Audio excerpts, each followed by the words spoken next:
So dear student, question of the day series our 5 number question aji. So ki this is which of the following property are characteristics of an ideal solution. Okay, so ideal solution karone ami jetia porichilu je ami eta bostu janu delta h of mixing etu ki hobo lage 0 and delta v of mixing etu hobo lage 0 and mixing to tumalokor ki process hoy janane.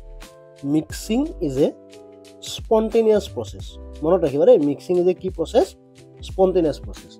Now jehetu spontaneous process, since it is an spontaneous process, so that's why delta z to ki hobo laibo, delta z of mixing tumalokor thakibo laibo negative and delta s spontaneous or delta s ki thakibo laibo positive.